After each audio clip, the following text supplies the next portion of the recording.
Today's passage is 2 Corinthians 10, verse 7 to 11. And it goes like this. You are looking only on the surface of things.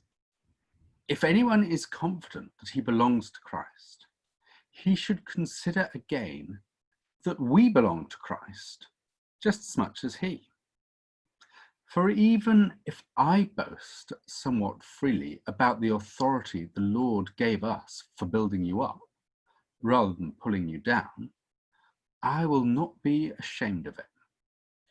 I do not want to seem to be trying to frighten you with my letters, for some say, his letters are weighty and forceful, but in person he is unimpressive, and his speaking amounts to nothing. Such people should realize that what we are in our letters when we are absent, we will be in our actions when we are present.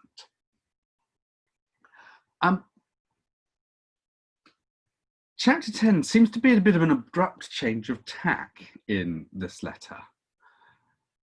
After a long section on generosity and giving, we're back to Paul attempting to assert his authority over the Corinthians. I noticed that he switches early in this chapter to the royal way. Up to now, it's been I, Paul this, and now it's we. So Paul is trying to say, it's not just me that you're setting yourself up against. Given that so much of this letter is to do with Paul trying to assert his authority and justify himself, you wonder what it is about Paul that the Corinthians are so suspicious of. And his readers may have felt that they had reason to be cautious. After all, Paul had never met the earthly Jesus. He initially persecuted the church, and he enters the circle of apostles rather late in the game. And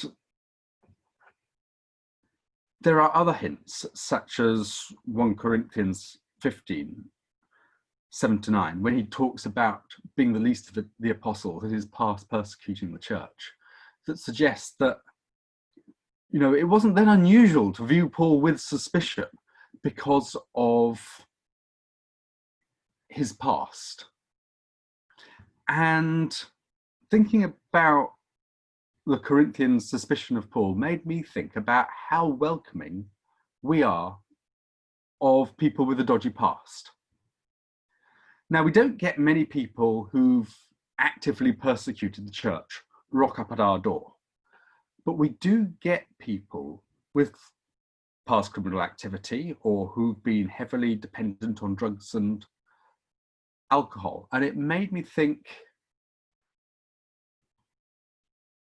how do we treat these people? Do we give them a genuine new start, or do we always, in the back of our minds, hold what we know about their past against them? And of course, there's a need to be careful here, because people who have claimed to have changed and put the past behind them are sometimes less than truthful. And it's also possible to believe that you have changed and have conquered your past, but then fall back into old ways. And I think the church, and particularly the leaders, have got to take a really careful line here between accepting people as they come and being open to the fact that people have changed, and protecting the body of Christ from people who might do them harm. Jesus tells us to be as wise as snakes and as innocent as doves. And I think these are situations that call for that approach. And I think the way forward might be open about people's past and not brush it under the carpet. And that takes a lot of courage, but it is the approach that Paul takes, because he's always very, very open about what he was in the past and how it makes him feel the least of the apostles. But then he moves on from that. Thankfully, only a few of us have had to struggle with major things in our past, like criminality or addiction. But we've all got character flaws and weaknesses. Many of these are just annoying or minor weaknesses, but I think church communities can have long memories and often aren't good at recognizing when people have grown and changed and overcome past flaws.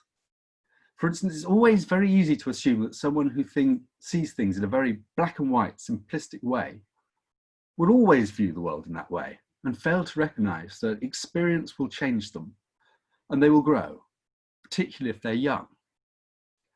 So today I'd like you to think, am I open to the possibility of people changing, of becoming more Christ-like and overcoming their flaws?